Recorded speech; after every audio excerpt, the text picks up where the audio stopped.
Olá, pessoal, tudo bem? Então, hoje a gente vai falar um pouquinho sobre o capítulo 5, que fala sobre as comunidades e populações que vivem em um ecossistema. Antes disso, a gente tem que relembrar alguns conceitos importantes, né? Então, vamos relembrar o que é população. Então, a população, ela vai ser definida como um conjunto de indivíduos da mesma espécie em uma determinada área em um dado período de tempo. Então, a gente pega todos os organismos que têm uma mesma espécie, que vivem numa área específica naquele período de tempo. Então, a gente tem, por exemplo, aqui as zebras, os elefantes, né? Vamos ter diversas populações que vão compor um ecossistema. A comunidade vai ser formada por todos os organismos vivos que vivem em um determinado local em um dado período de tempo. Então, a gente pode resumir isso como o conjunto de todas as populações. Então, se as populações elas são formadas por organismos da mesma espécie, a comunidade vai ser um conjunto de populações. Vão ter várias espécies de organismos que vivem naquele mesmo local. Como a gente vê aqui nesse fundo do mar, temos várias espécies de peixes, né? E aqui a gente tem algumas espécies de carnívoros, né, que vivem também em regiões de savanas. Então, a gente considera a comunidade conjunto de populações. A comunidade de clímax, ela vai ser uma comunidade na qual a natureza chega num equilíbrio, ou seja, a gente vai considerar como uma comunidade estável. Então, a gente sabe que as comunidades que compõem os ecossistemas, elas sofrem diversas alterações ao longo do tempo, tanto por influência da própria natureza, né, como também por influência dos seres humanos. Então, a gente vai considerar somente uma comunidade clímax aquela que chegou na sua estabilidade, ou seja, ela vai sofrer poucas alterações significativas, né? Então, a gente tem aqui como é que forma uma comunidade clímax. A gente começa aqui, ó, com pequenas plantinhas, né, que vão nascendo, essas plantas vão se desenvolvendo, crescendo, surgindo novas espécies aqui nesse ambiente, até que ela chega nessa floresta, né? Então, quando a gente vê um local de mata fechada, árvores grandes, a gente pode tentar estudar aquele local como uma comunidade clímax. E para a formação dessa comunidade clímax, demora-se muitos anos, né? Então, a gente vê aqui um exemplo de uma comunidade clímax que pode demorar mais de 150 anos para formar, né? Inclusive, tem comunidades clímax que podem ser mais longos do que isso. E esses estágios que compõem a formação de uma comunidade clímax, a gente chama de sucessão ecológica, ou seja, o que vai suceder, né, desculpa, o que vai suceder através do tempo naquela comunidade. Então, o que é a sucessão ecológica? Vai ser a sequência de alterações graduais e progressivas que vão ocorrendo em uma comunidade até chegar a uma comunidade clímax. Então, sempre começa aqui, ó, com poucas espécies e termina com muitas espécies, né? Então, a gente classifica uma comunidade clímax como uma comunidade que tem uma alta biodiversidade, ou seja, uma alta composição de diferentes tipos de espécies, né? Então, quando a gente tem nesses primeiros estágios das sucessões ecológicas, a gente vai ter poucas espécies aqui. Mas conforme essas comunidades vão crescendo, novas espécies vão surgindo, né? Então, aqui, por exemplo, todas as espécies têm alta radiação solar, um solo pobre. Ao longo do tempo, muitas espécies vão morrendo e enriquecendo esse solo, até que consigam crescer espécies maiores e atrair novas espécies, porque agora já tem um pouco de sombra, até chegar a essa comunidade clímax na qual tem sombra, tem luz solar, né? Tem um solo mais fértil e aqui vão viver vários seres vivos, né? Então, a gente vai ver que essa sucessão ecológica, ela tem de dois tipos. Primeiro é a sucessão primária, né? Que sempre vai acontecer em regiões desabitadas, ou seja, a gente considera essas regiões ainda não favoráveis às condições de sobrevivência, então vão ter alguns seres vivos que vão conseguir começar a habitar esse local, e a partir desses organismos, outras espécies também vão começando a viver nesse local. Então, o que a gente considera uma associação primária? Superfícies de rochas, dunas de areias, lavas vulcânicas que se solidificaram. Então, até o momento inicial não existia seres vivos ali, até que começam a surgir os primeiros seres vivos e a evoluir até uma comunidade clímax. Então, a gente tem aqui um exemplo de lavas vulcânicas que foram solidificadas, né, e já começam a aparecer os primeiros seres vivos, né. Então, a gente até considera esse local um local bem propício para começar a crescer e desenvolver novas espécies, porque as lavas vulcânicas, elas são uma forma de também de fazer com que o solo fique mais fértil, né? Porém, vai necessitar da decomposição desse solo para que ele fique cada vez mais fértil. Então, inicialmente, ele é um ambiente inóspito, ou seja, um ambiente que não favorece a sobrevivência das espécies. A mesma coisa acontece aqui, ó, com rochas, né? Então, nas rochas começam a crescer os primeiros seres vivos, a partir da decomposição dessas rochas vão surgir outros seres vivos que vão habitar esse local, né? Então, a gente vê esses seres vivos aqui, e eles geralmente eles se alimentam da decomposição dessa rocha. Então, eles facilitam que essa rocha se decomponha mais rápido, né? E quando a gente fala desses primeiros seres vivos que habitam esses lugares, a gente chama essas espécies de espécies pioneiras, né? Então, elas são espécies que têm facilidade de se adaptar nesses locais difíceis. E elas vão ser as primeiras que vão habitar esses locais, surgindo a sucessão primária. Já a sucessão secundária é quando o desenvolvimento de uma comunidade ela vai se desenvolver a partir de uma área que já foi ocupada por outras comunidades. Então, a gente vai encontrar em terras de culturas abandonadas, né, ou seja, o agricultor ele vai lá e desmata uma região para fazer a sua cultura, né, sua lavoura, e depois ele abandona, porque geralmente quando o agricultor ele não sabe administrar a sua lavoura, né, o solo fica cada vez mais empobrecido. Então, existe muito isso aqui no Brasil. Eles acabam abandonando aquelas culturas. E aí, com o tempo, elas começam a se restabelecer. Porém, demora muito tempo, né? E também florestas recém-derrubadas, né? Então, a gente tem aqui um exemplo de uma floresta que foi derrubada, mas ao redor tem a floresta. Aqui tem a área que vai sofrer uma sucessão secundária e vai se recompor. Aqui a gente vê também, ó, a floresta em volta e uma região que está começando a se recompor a mata também. Então, a gente chama isso aí de sucessão secundária.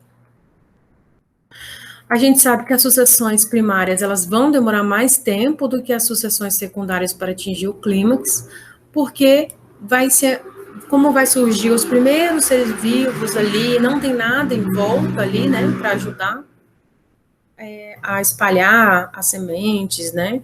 Então, ela vai ser uma sucessão mais lenta, podendo chegar até 1000 anos para conseguir, né? Lembra que vai ter que decompor aquela rocha, aquele solo ali, aquela lava para formar o solo.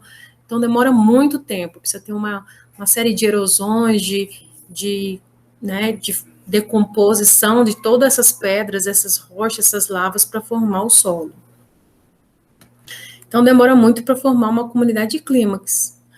Já nas sucessões secundárias, né, a gente consegue chegar mais fácil, em menos tempo, porque tem as outras espécies que circulam essa área. Aqui está mostrando, né, uma sucessão primária de dunas, né, então aqui, ó, aqui nessa primeira região, é uma região que não tem seres vivos, e conforme vão vindo os ventos, né, vão trazendo as espécies pioneiras que vão começando a crescer e formar uma comunidade clímax. Então, a gente considera que essas dunas estão estabilizadas, porque aqui tem uma comunidade estabilizada. A mesma coisa acontece em florestas, né? Então, aqui a gente tem, por exemplo, um campo abandonado, começam a crescer as gramíneas, né? Depois vão crescendo arbustos, florestas, coníferas, até um clímax florestal, ou seja, árvores de grande porte e uma grande biodiversidade, né? Então, demora muito tempo. Ele coloca aqui após 100 anos, né? Porque a gente não sabe quanto tempo isso aqui vai demorar, mas demora muito tempo, até porque essas árvores demoram muito tempo para crescer, né?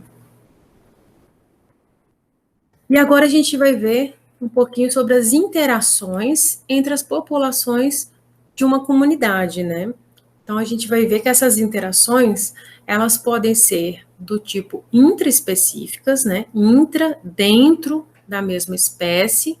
A gente tem como exemplo aqui as abelhas, né? Elas vivem na colmeia, elas são todas da mesma espécie. Então, ela é um exemplo de uma interação intraespecífica. Mas também pode ser do tipo interespecífica. Inter significa entre espécies, né? Então, é entre espécies diferentes. É o que a gente vê nesse exemplo aqui, né? A gente tem a espécie aqui do jacaré e a espécie aqui de um passarinho. Então, são entre espécies diferentes. E também a gente pode classificar as interações como positivas ou harmônicas, né? Ou seja, vai ser aquelas que não vai haver prejuízo para nenhum integrante dessas interações, né? Então, elas vão se interagir, essas espécies, porém, não vai ter prejuízo para nenhuma delas, né? É o caso aqui, ó, desse animal, né? Então, a gente tem aqui esse búfalo, né?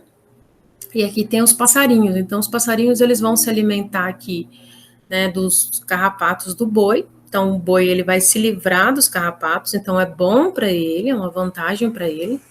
E os passarinhos também, para eles é uma vantagem, porque aqui tem muito alimento, ou seja, tem muito carrapato para eles se alimentarem, né? Já as relações chamadas de negativas ou desarmônicas, vai ocorrer algum tipo de desvantagem para uma das espécies que vão estar interagindo, né? Então, aqui a gente tem, por exemplo, uma leoa e uma zebra. Então, a leoa vai caçar a zebra, vai matar e se alimentar. Então, aqui a zebra vai ter uma desvantagem, né? Então, a gente chama de uma interação negativa ou desarmônica. Então, agora vamos ver um pouquinho de cada uma, né?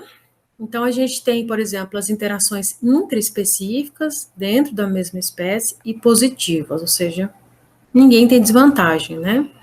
Uma dessas interações a gente chama de sociedade. Então, a gente vai chamar de sociedade todos os organismos de uma mesma espécie que vão viver juntos em um local, né? Em um determinado local, um determinado período de tempo, e dentro desse local vai ter uma divisão de trabalho.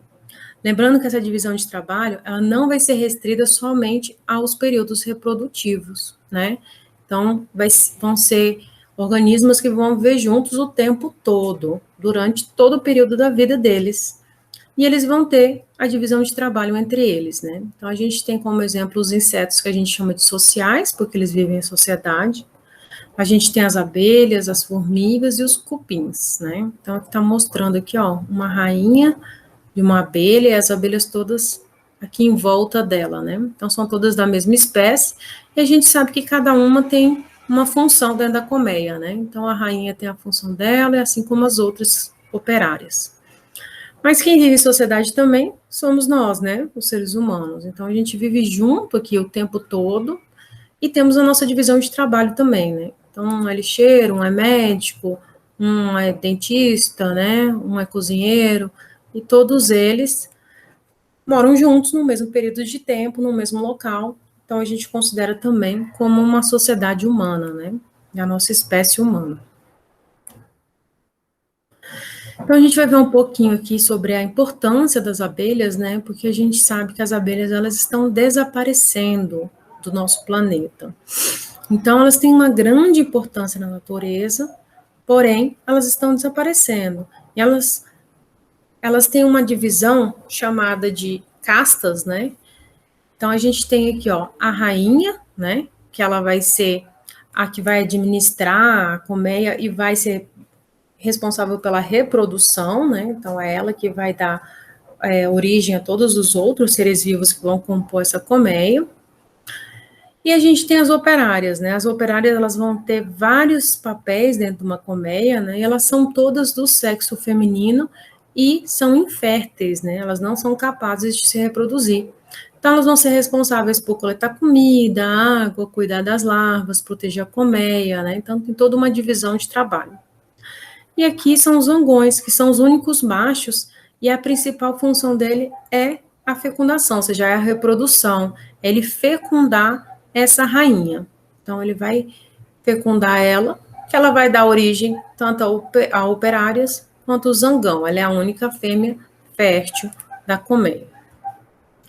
Então, aqui eu passei para vocês, né, um vídeo falando sobre a importância das abelhas, porque elas são polinizadoras, então sem elas a gente não vai ter alimentos, né, a gente não vai ter frutas, legumes, né, e quando elas estão sumindo, a gente tem uma falha nessa polinização e acaba não produzindo esses frutos, né, que a gente usa para nossa alimentação.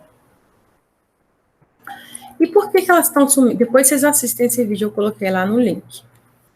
E por que as abelhas estão sumindo, né? Fizeram vários estudos, né? Desde 2006 foi relatada essa diminuição na quantidade de abelhas no mundo, né?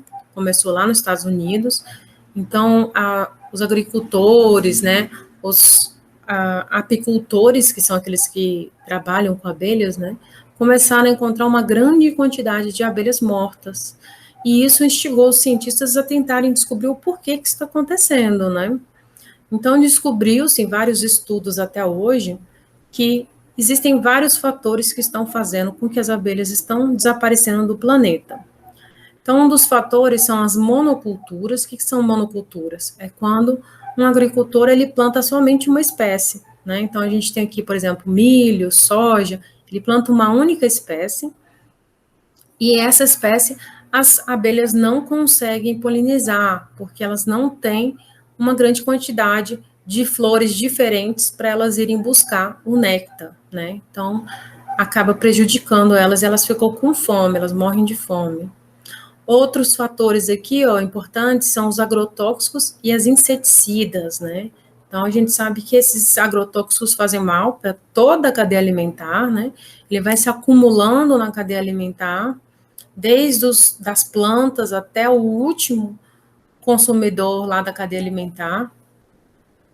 E, como a gente vê aqui nesse exemplo, na hora que esses agrotóxicos são liberados aqui na lavoura, né, principalmente por esse tipo de distribuição, esses agrotóxicos são espalhados para o ar e para a água, né, levando para outros locais e contaminando outros locais, matando outras espécies. Além disso, também o uso de inseticidas, que também são usados nas lavouras, para combater outros insetos, né.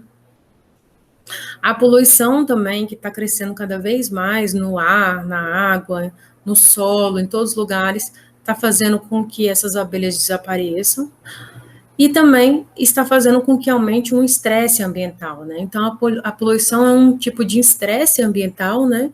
O que faz com que as abelhas acabam morrendo. Então, existe a poluição sonora, né? Muito barulho, muita construção de cidades, tudo isso diminui a quantidade de plantas, de flores diferentes, e faz com que a abelha entre em estresse ambiental.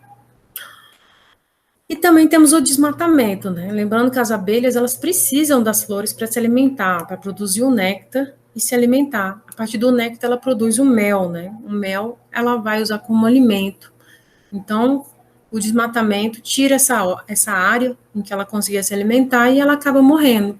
Isso até faz com que nas cidades, né, ela procure um doce que a gente está comendo, né? Então, às vezes está tomando um refrigerante, está comendo um doce, e ela vai lá, porque ela não tem uma flor para se alimentar. Então, no desespero, ela acaba confundindo ali e vai lá se alimentar desse doce, desse refrigerante.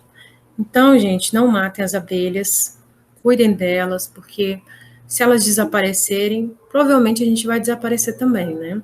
Existe até uma frase famosa de Albert Einstein, que ele falava que o dia que as abelhas sumirem, nós vamos ter somente 4 anos de vida nesse planeta, ou seja, vai levar à extinção de milhares de espécies, inclusive a nossa, né? Então, a gente tem que cuidar delas. E continuando aqui nas interações, né? A gente tem as interações intraespecíficas positivas, né? Então, a gente viu lá a sociedade, agora a gente vai ver o que são as colônias. Então, as colônias, eles são indivíduos da mesma espécie, que eles vão estar ligados anatomicamente e cooperando entre si. Então, cada indivíduo que vai compor essa espécie, eles vão ser fundamentais para toda a sobrevivência da colônia. Então, eles não são capazes de viver isoladamente. Então, a gente tem aqui, ó, vários organismos, né, todos eles grudados anatomicamente, ou seja, um grudado no outro, e cada um vai cooperar pelo bem da colônia inteira, né. Então, esse aqui é um recife de coral. A gente vê isso ocorrendo também nas bactérias. As bactérias, elas vivem em colônias. Então, esses pontos brancos aqui, ó, são todas milhares de bactérias formando uma colônia. Elas ficam grudadas entre si e ocorre uma distribuição de trabalho entre elas ali. Então, qual é a diferença básica, né, da sociedade e da colônia? Lembra que a sociedade vai ter uma divisão de trabalho e os organismos não estão grudados entre si, né? Eles ficam soltos dentro daquela sociedade, né? Já na colônia, esses indivíduos, eles estão grudados entre si, eles só vivem juntos, né? Bem grudados para conseguir sobreviver.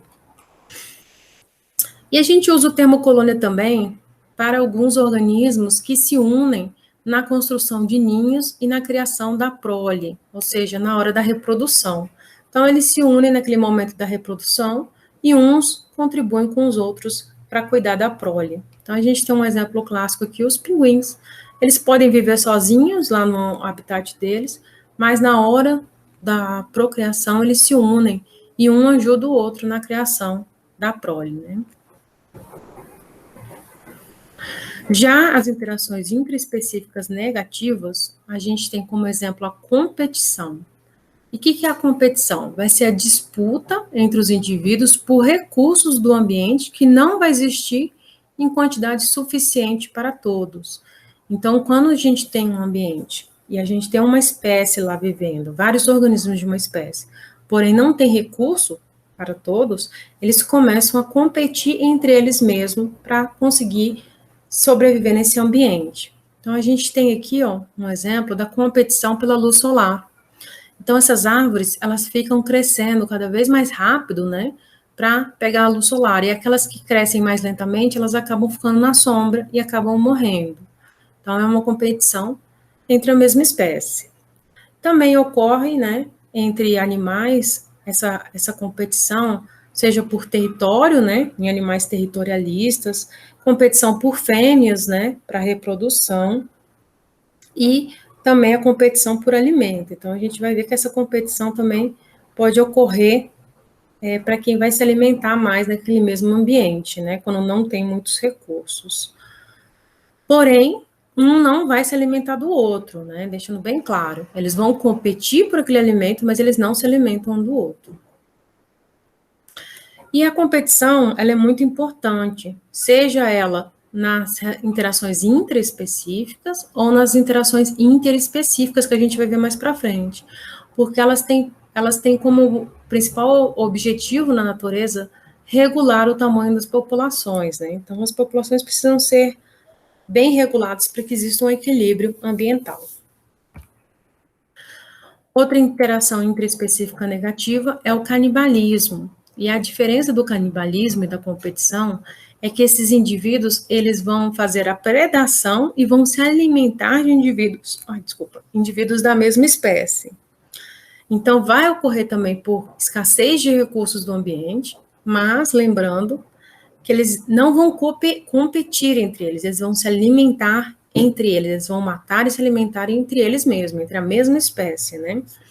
Então, isso acontece muito em tubarões, né? Existem várias espécies de tubarões que são canibais, né? Inclusive, a gente tem aqui dentro da fêmea, né, que está carregando os filhotes, os embriões de tubarão, eles já começam esse canibalismo dentro dela, então uns começam a matar e se alimentar dos próprios irmãos, né, e isso também acontece com ratos, né, então os ratos, quando eles estão em grande quantidade num local e não tem recurso para todos, eles começam a matar a mesma espécie e se alimentar.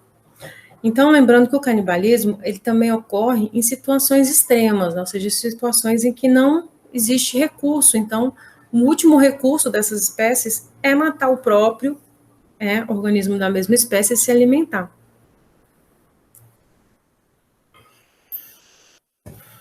Agora, estudando as interações interespecíficas, né, ou seja, entre espécies diferentes, a gente começa aqui pelas positivas, ou seja, não há prejuízo para nenhuma das espécies, né, e a gente começa com o mutualismo. Então, o que é o mutualismo?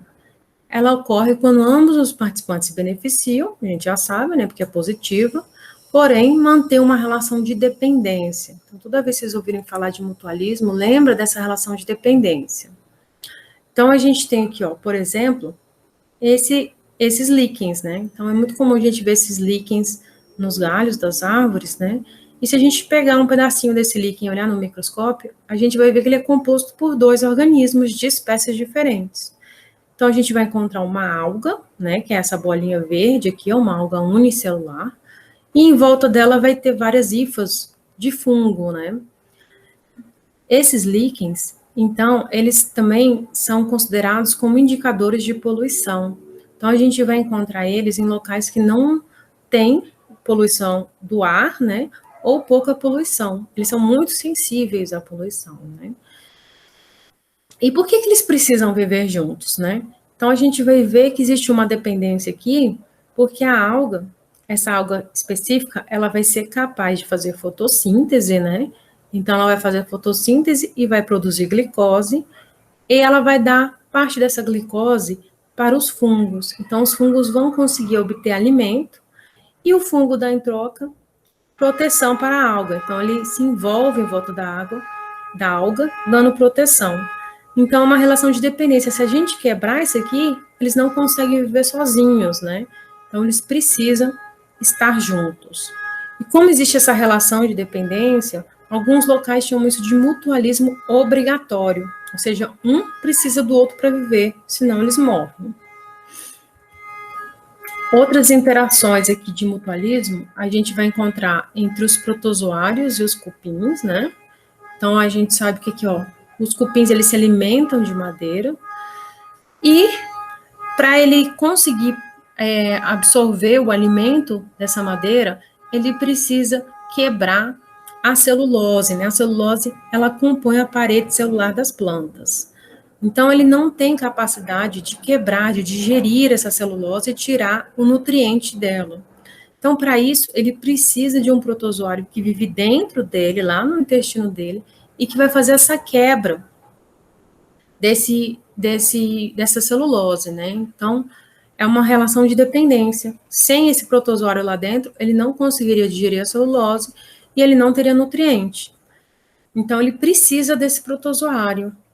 Ao mesmo tempo, o protozoário também, ele estando aqui dentro do cupim, ele tem uma grande vantagem. Ele está protegido de predadores e também ele recebe nutrientes que vêm da alimentação do cupim, né? Então, eles vivem uma relação muito íntima em que é impossível separá-los, né? Então, a gente chama isso de mutualismo.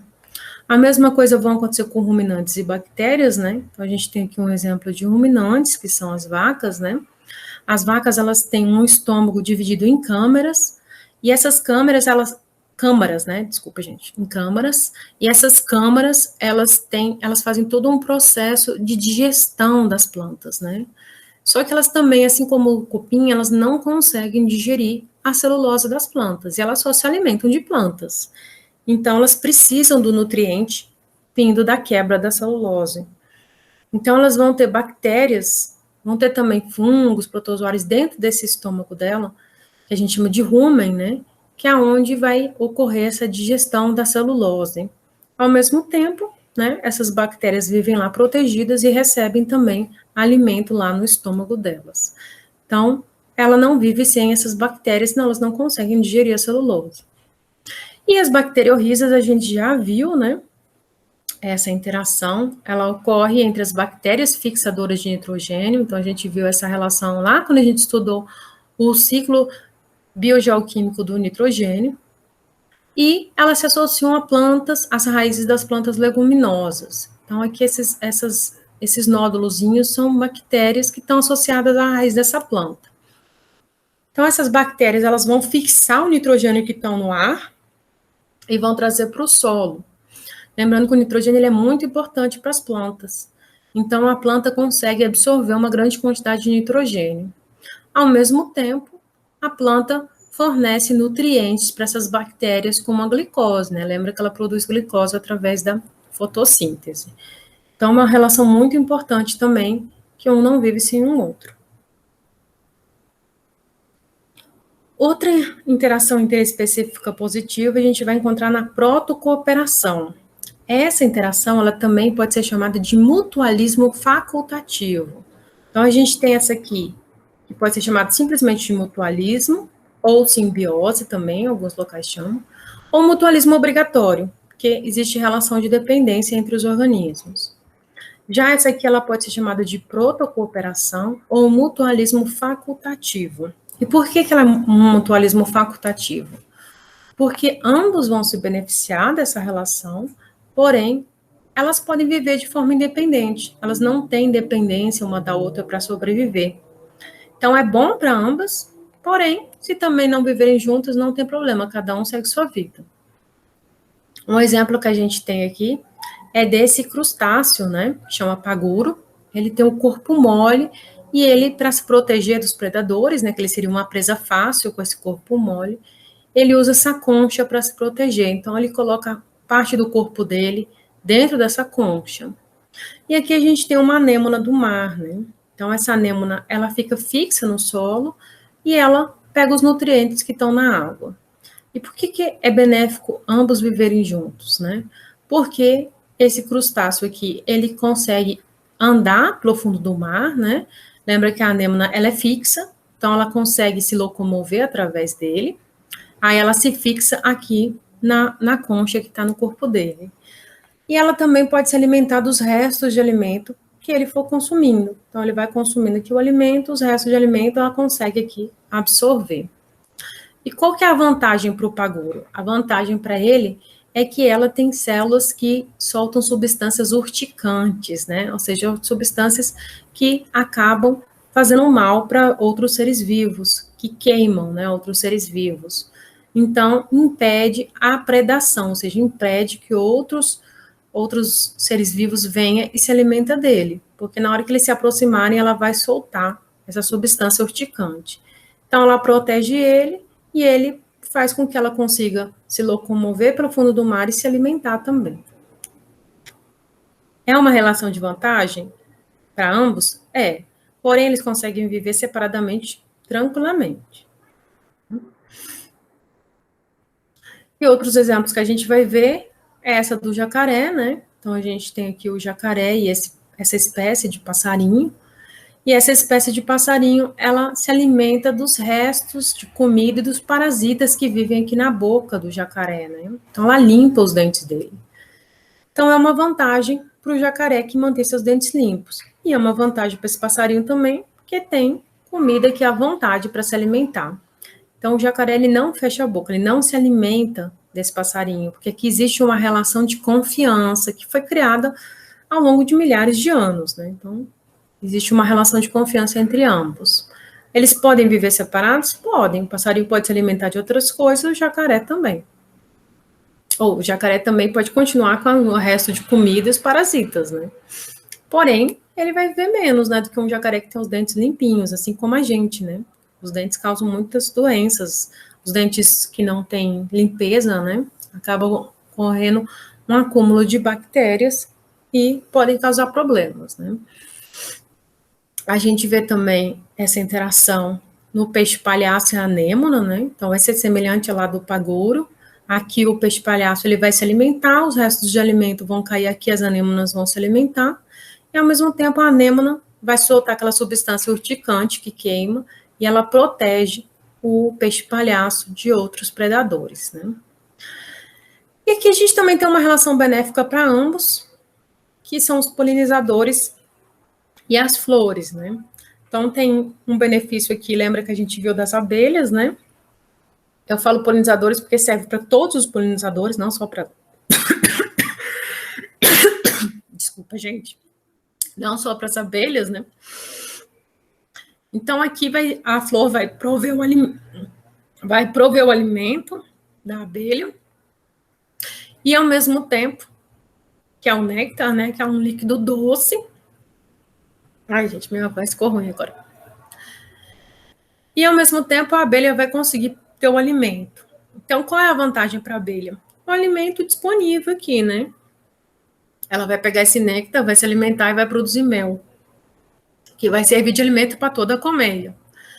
E qual é a vantagem para as flores? Essas flores vão ser polinizadas pelas abelhas, a partir daí elas conseguem formar o fruto, as sementes e espalhar, se dispersar pela natureza. Então é uma vantagem para ambos. A gente tem também uma relação bem parecida com essa, que é a relação que ocorre entre mamíferos que se alimentam de frutas, né? E eles engolem tudo com a semente junto, e essas sementes acabam sendo intactas nas fezes, né? E acabam se espalhando também pela natureza. Então, é bem interessante também para essas plantas. Outra interação interespecífica positiva, a gente tem o comensalismo e o inquilinismo. Eu coloquei essas juntas porque elas são bem semelhantes, né? Elas vão ter uma diferença pequena. E o que acontece nessas interações? Acontece que um participante ele vai se beneficiar e o outro não vai ter prejuízo. Então, um se beneficia e para o outro tanto faz. A gente tem aqui o exemplo do tubarão e desses peixes aqui, que são as rêmoras. Elas têm uma boca que gruda na pele do tubarão, né? Essa aqui é bem folgada, ela grudou na boca para ficar mais próxima ainda, né? E ela se alimenta dos restos de comida do tubarão. Então, o tubarão, na hora de comer um peixe, qualquer outra coisa, sobram os restos aqui, elas vão se alimentando. E para o tubarão não faz diferença nenhuma, elas não fazem mal para o tubarão, elas não se alimentam do tubarão, né? Então, não há um parasitismo, que a gente vai ver mais para frente. Elas simplesmente só grudam ali, e para o tubarão ele nem percebe, ele nem sente a presença desses peixes aí. Então, para o tubarão, tanto faz.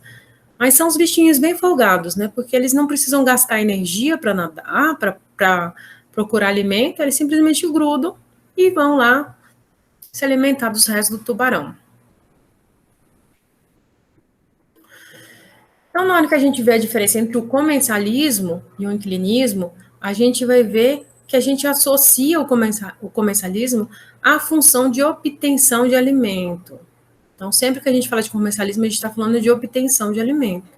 Já do inquilinismo, é a obtenção de proteção, abrigo ou suporte físico.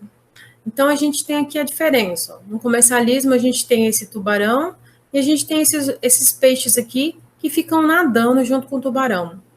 O tubarão não dá a mínima para esses peixes. Para ele, tanto faz eles estarem lá, não estarem, não faz a menor diferença para eles. Mas para esses peixes é bem interessante eles acompanharem o tubarão, porque eles vão se alimentar do resto de alimento do tubarão. Então, um tem uma vantagem, que são esses peixes, e outro não faz a menor diferença para o tubarão. Então, aqui é o comensalismo na obtenção de alimentos. Já no inquilinismo, a gente precisa da proteção e do abrigo. Então, se busca isso, né? A proteção ou um abrigo para sobreviver. Então, aqui, por exemplo, para essas plantas que nascem nesses galhos, para elas é uma grande vantagem, porque elas são plantas pequenas e se elas ficassem lá no solo, elas seriam encobertas pela sombra e elas precisam da luz solar para fazer a fotossíntese. Então, ela criou toda uma estratégia para elas crescerem aqui nos galhos das plantas, das árvores, e aqui elas obterem a energia solar. Elas não são consideradas parasitas porque elas não se alimentam dessa planta, né? Elas somente usam como uma casa, uma proteção, um abrigo para elas, né? Então, elas têm toda uma estratégia para crescerem aqui nos galhos das árvores. Elas geram frutos, né? E eles são frutos que têm sementes que são grudentas, né? Então, na hora que o passarinho ele vai comer essa semente, essa semente gruda no bico do passarinho e ele vai limpar aqui esse bico na árvore. E na hora que ele põe aqui, ela gruda, ela já é grudenta, ela gruda aqui no galho e aqui ela cresce. Então, a gente vai ter um exemplo aí, as bromélias e as orquídeas, né, que precisam de luz solar, mas elas não fazem mal. Então, é uma grande vantagem para elas e para a árvore tanto faz. A árvore nem percebe, nem tem consciência que existe essas espécies aqui. É a mesma coisa que acontece para nós, né, seres humanos. O inquilinismo, um inquilino, né, quando ele aluga uma casa, né, um quarto, ele está buscando uma proteção, um abrigo, né. Claro que no nosso caso tem vantagem, né, existe a troca de dinheiro, mas para a natureza não existe isso. Então, um tem vantagem, o outro não faz a menor diferença para a vida dele.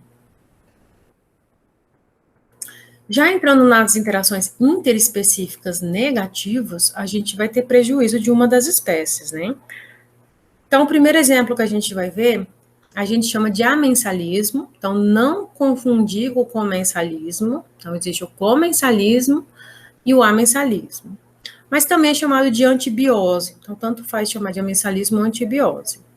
E o que vai acontecer nessa relação? Uma população vai secretar substâncias que inibem ou impedem o desenvolvimento de indivíduos de outra população. Então, sempre que falar de substâncias que inibem ou impedem o crescimento de outra espécie, já lembra na hora de amensalismo. Um exemplo disso são as bactérias e fungos, né? Então, a gente tem aqui, ó, uma placa de Petri com um meio nutritivo e houve um esfregaço de bactéria. O que é isso, né? O cientista, ele pegou um local que está contaminado com uma bactéria e ele esfrega aqui nesse meio nutritivo. E aí as bactérias começam a formar colônias e viverem aqui juntas, né? Então, esse branco aqui, ó, que vocês estão vendo, são as bactérias vivendo em colônia, né? Aqui, esse azul é o meio nutritivo. E aqui, nesse branco mais forte aqui, a gente tem um fungo, né? Então, esse fungo, ele secreta substâncias que vão inibir ou impedir o desenvolvimento de bactérias ao redor deles, né? Então, esse aqui é um exemplo de amensalismo. E isso aqui é muito importante, né? Porque através disso aqui, a gente descobriu os antibióticos. Então, existia, né, um cientista que ele gostava muito de estudar as bactérias, né? Então, ele fazia essas culturas de bactérias, né? A gente chama isso aqui de uma cultura de bactéria. E ele fazia essa cultura de bactérias e deixava lá guardado para estudar elas, né? Então, tem muita gente que estuda, né? Faz essa cultura de bactérias, depois pega um pedacinho disso aqui e vai olhar no microscópio para estudar as bactérias, né? E aí, chegou um dia que ele quis viajar. Então, ele foi viajar, parou o estudo dele e deixou lá essas culturas de bactérias lá no laboratório dele. Só que quando ele voltou, ele reparou que algumas dessas culturas de bactérias tinham sido infectadas, né, com fungos, né? E aí ele foi olhar o que aconteceu, por que apareceram esses fungos lá. Só que quando ele foi estudar isso, né, ele descobriu que em volta desse fungo não crescia bactéria, né? Então a gente está vendo aqui, ó, o azul aqui, ó, o meio nutritivo aqui. Então, não tem bactérias em volta desse fungo. E aí ele descobriu justamente esse mecanismo que deu origem aos antibióticos, né? Então, essa substância que é secretada por esse fungo, que impede ou inibe o crescimento de bactérias, é o antibiótico. Ele faz exatamente isso quando a gente toma um antibiótico. E esse fungo, ele é chamado de penicillium. Então, ele batizou o nome dessa secreção que inibe as bactérias de penicilina, que é um antibiótico muito famoso e usado até hoje, né?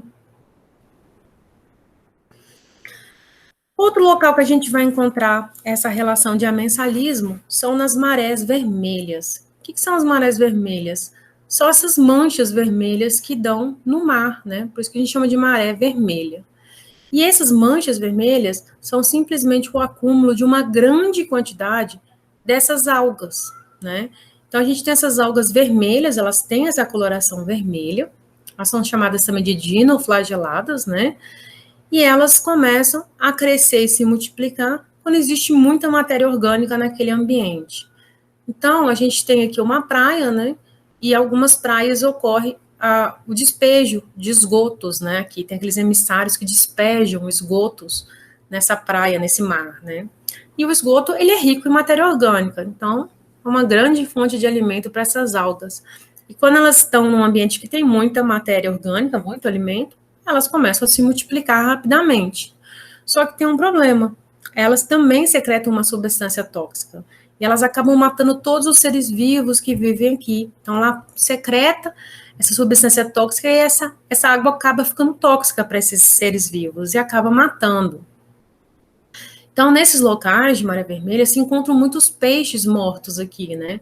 E aí, no início, eles associavam que essas manchas vermelhas era o sangue desses peixes, né? Mas depois descobriu que não, que são justamente essas algas. Então, esse esgoto, quando ele é jogado aqui no mar, ele deve ser tratado. De preferência, não deve se jogar esgoto no mar, mas se jogar, teria que ser tratado para evitar essa maré vermelha que leva à morte de vários organismos, né? Outra interação interespecífica negativa, que é a mais comum, é a predação. Então, na predação, os consumidores, lembra, tem os consumidores primários, secundários, terciários e etc., eles vão matar e comer outro indivíduo para que eles se alimentem. Além disso, também é uma forma de suprimir uma população, ou seja, de controlar aquela população no meio ambiente. Então, a gente vai ter espécies de carnívoros, né? Então, aqui está uma águia se alimentando de um peixe.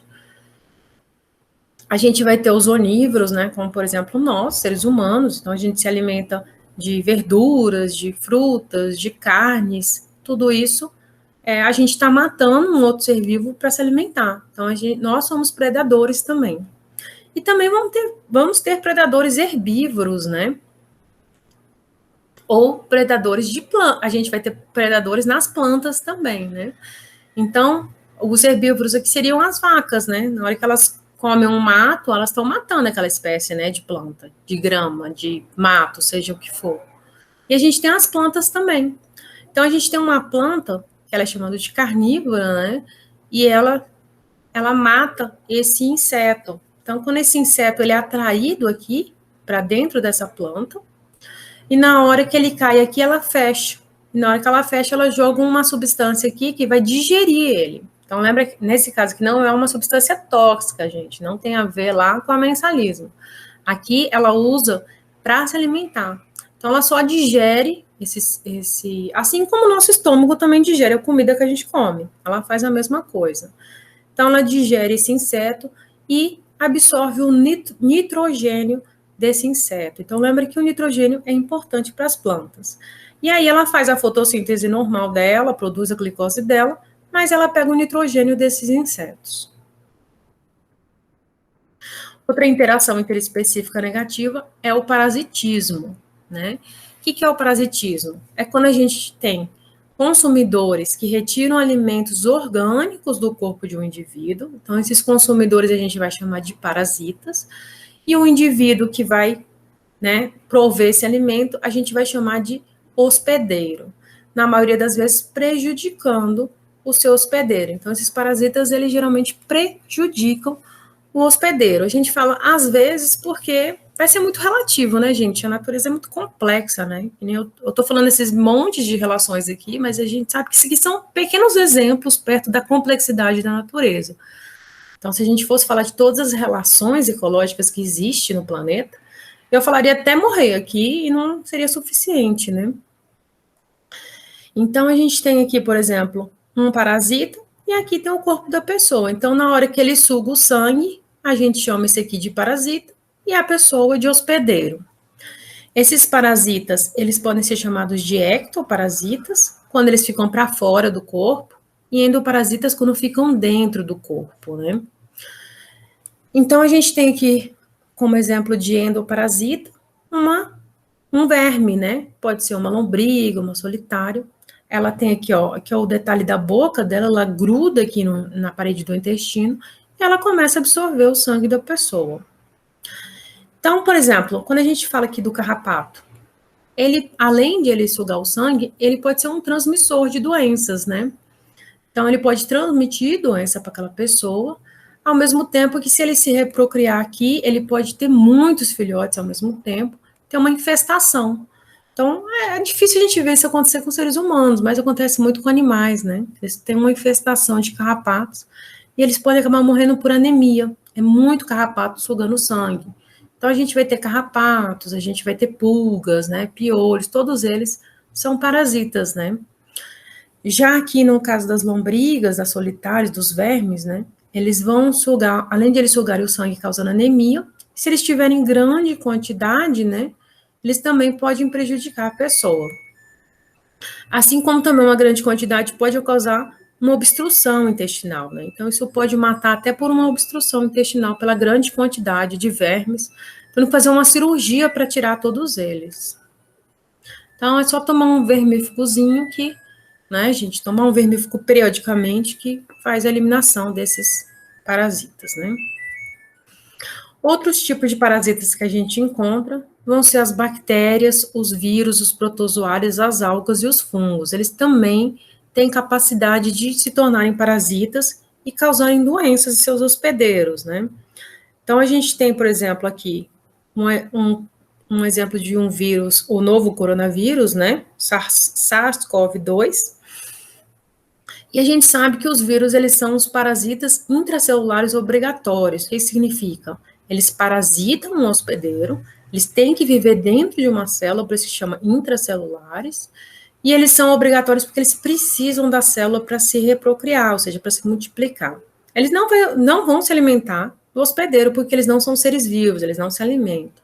Mas eles precisam para se multiplicar, e com isso eles acabam causando doenças, né? Como a gente viu, aí já morreram mais de 530 mil pessoas no Brasil, né? Por causa desse pequenininho, desse vírus aqui, dessa praga. E as bactérias também, né? Então, a gente vai ter bactérias que vão ter essa relação negativa com a gente, né? Causando doenças, mas também vão ter bactérias positivas. Sempre lembra, gente, que existem bactérias positivas no nosso intestino, inclusive capazes de produzir vitaminas que a gente precisa, né? Então, algumas bactérias produzem vitamina B, algumas bactérias defendem o nosso intestino de outros parasitas, então nunca associa somente bactéria a coisa ruim. Então lembra que vão ter as bactérias que vão ter relações negativas e vão ter as positivas também. A gente vai ter protozoários, né? Então tem protozoários que causam doenças, causam muitas diarreias, né? Eles são encontrados em águas que não são tratadas, né? E águas que são não tratadas, utilizadas para regar plantas, né? Verduras, frutas, e acabam também contaminando.